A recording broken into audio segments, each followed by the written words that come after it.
being a man who was willing to at least listen to them, there's no chance that I would be having this conversation. It's believing that people and humanity are inherently good. And they crave nutritious food in their soul, just as they do in their bodies. I mean, I internalize that as opportunity. Like, we had such a responsibility to this audience to deliver something and to have the opportunity to deliver something for a passionate group of people. Yes. As someone who is so deeply passionate myself, I was so excited about that. I would so much rather have that than people who are indifferent. Blasé. She said, just read it, because I was looking for movies that could be commercial and speak to the human experience. And Were you reading romance novels? And I had never read a romance novel. Never? And she said, just trust me, read it. So I read it, and by the end of the book, I couldn't even read the text on the page because I was crying so much. My wife was in bed next to me, and she's got snot coming out of my nose. And being frank, if it were not for women giving me direct feedback in my own personal life and being, being a man who was willing to at least listen to them, there's no chance that I would be having this conversation. So the message, to answer your question, the message is very simple. As men, we need to embrace all of the parts of us that make us human. That's it. It is. It's And very simple. But I was like just tracking him down, and then I finally got to read the script, and the script was a thriller. So that was a little confusing to me because he's like such a funny director. Yeah. And so I said, what is this? Because the script is definitely like a twisting, turning, intense thriller. Is it a comedy or a thriller? And he said, yes. So then every day on set, I was like, is today a comedy or is it a thriller? It's a good mix and of it's both. like, yeah, it's like really kind of over the top and campy and trashy and fun and like, kind of like my outfit, I guess. It's astonishing how quickly the public's perception can shift when a once-adored celebrity finds themselves in the middle of a swirling controversy, especially when the narrative morphs with each passing day. Blake Lively, long celebrated for her timeless fashion and effortless charm, now finds her name entangled in one of the most talked about Hollywood scandals. In recent memory, a controversy that is quickly expanding beyond just one film and into the broader realm of industry. Politics for years. She graced magazine covers and interviews with a polished, affable presence. Embodying the ideal of effortless celebrity, she seemed untouchable. Her reputation is golden as the designer gowns she effortlessly donned. Few suspected that beneath the glamorous veneer lay a more complex reality, one now unraveling through a tangled web of disputes, legal challenges, and behind-the-scenes tensions that have captivated both insiders and fans alike. At the center of this storm, her collaboration with actor-director Justin Baldoni on the adaptation of It Ends With Us, a project that was initially billed as a dream pairing of talent, but has since morphed into a cautionary tale of clashing egos, strategic leaks, and the dangers of Hollywood's ever-watchful public eye. And as new details emerge, the story continues to spiral in unexpected directions, leaving audiences questioning just how deep this controversy truly runs.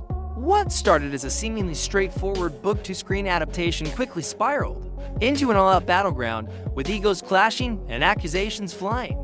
Early on, reports surfaced suggesting that Blake felt increasingly overshadowed by Justin's dual role as both director and co-star.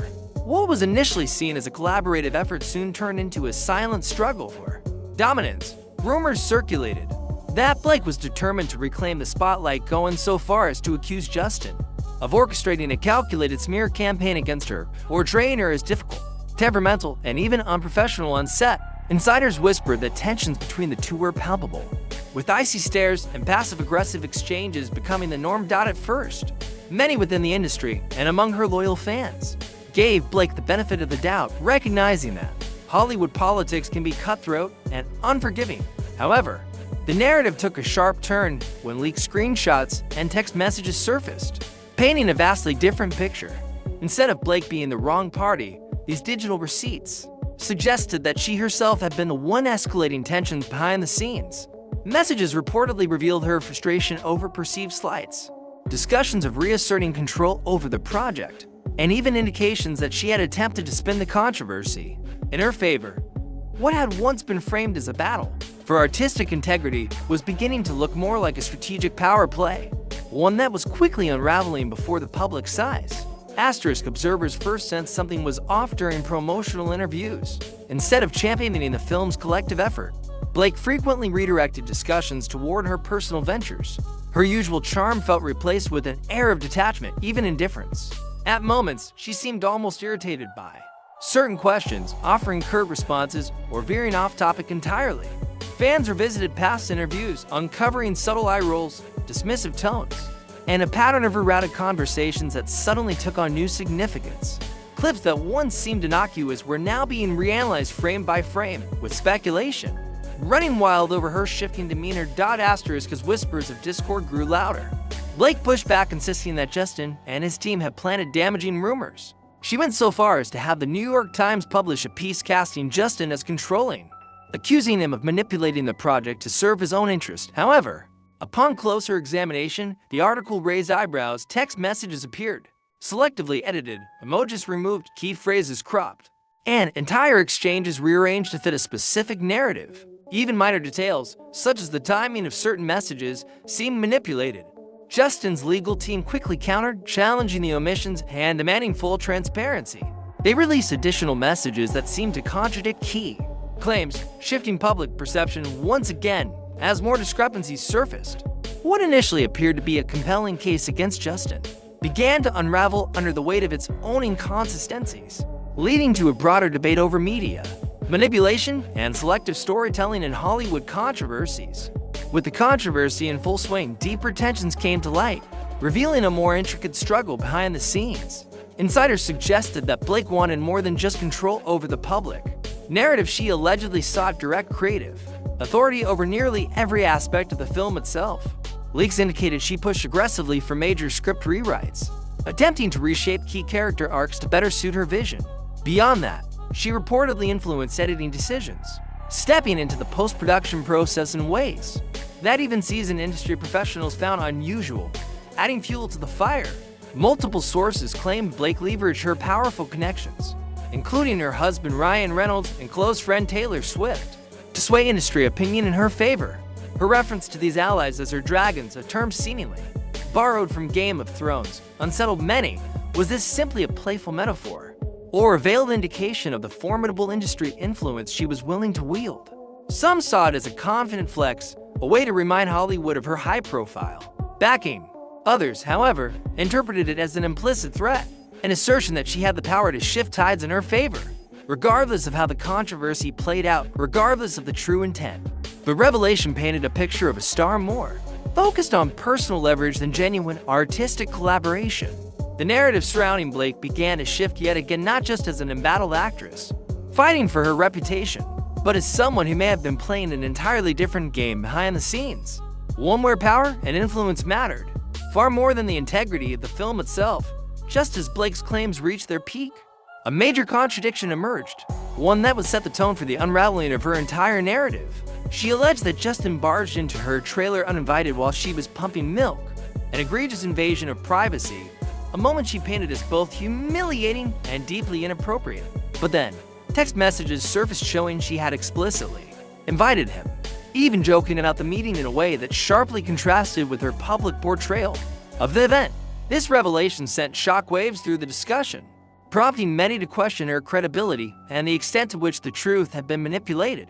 Another claim involved producer Jamie Heath, whom Blake accused of showing her an inappropriate video under the guise of discussing a scene.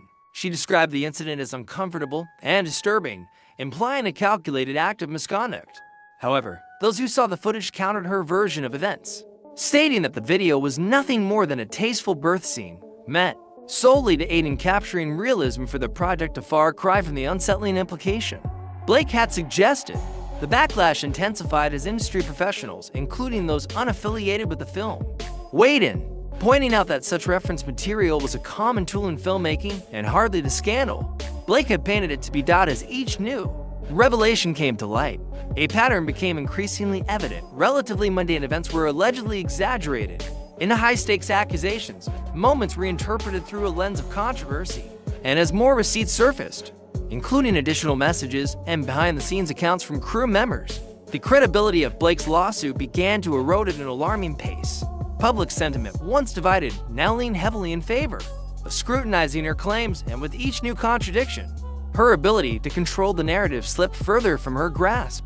Blake's once sterling reputation now hangs in the balance, her trajectory shifting from industry darling to a figure of uncertainty. The same producers and directors who once clamored to work with her are now approaching with hesitation, wary of potential undisclosed disputes that might surface in the future. Some insiders whisper that her next move could determine whether she reclaims her standing or becomes a cautionary tale of how quickly Hollywood can turn its back on its own. Meanwhile, Justin, initially an afterthought in this unfolding saga, has experienced a surprising surge of public support by methodically presenting himself as open, transparent, and backed by hard evidence. He's reshaped the narrative. What once positioned him as the antagonist has now flipped entirely. He is increasingly viewed as the wrong party, a victim of behind-the-scenes maneuvering rather than the manipulator. As industry insiders begin reconsidering their stance, the power dynamics of this controversy continue to evolve, leaving many wondering, will Blake manage to regain control of her own story, or has she already lost the battle in the court of public opinion? Blake is now in an increasingly precarious position. If she remains silent, the lack of response could be perceived as an admission of guilt, a quiet concession that her critics were right all along. If she continues to push back, however, she risks exposing even more contradictions and inconsistencies that Justin's team is eager to dismantle. And with each new piece of evidence surfacing, the walls seem to be closing in. Meanwhile, while the legal process trudges forward at its own deliberate pace, public opinion is moving at lightning speed, and at this moment, it is tilting in a direction she likely never anticipated. The tide that once carried her effortlessly through Hollywood's highest circles now seems to be turning against her, threatening to erode the very foundation of her carefully curated reputation. The world is watching, waiting for the next twist in this ongoing spectacle. Will Blake manage to salvage her public image, rebranding herself in the face of scandal? Or has this controversy permanently reshaped the way Hollywood and, more crucially, the public perceives her? Every move she makes from this point forward will be scrutinized, analyzed, and dissected, with each misstep potentially sealing her fate. One thing remains certain: in the digital age, where no moment is truly private, and where every text, every video, and every whispered conversation can be unearthed and weaponized, the battle for reputation is no longer for behind closed doors. It plays out in real time for all to see and unfiltered. High-stakes drama unfolding before an audience that never blinks.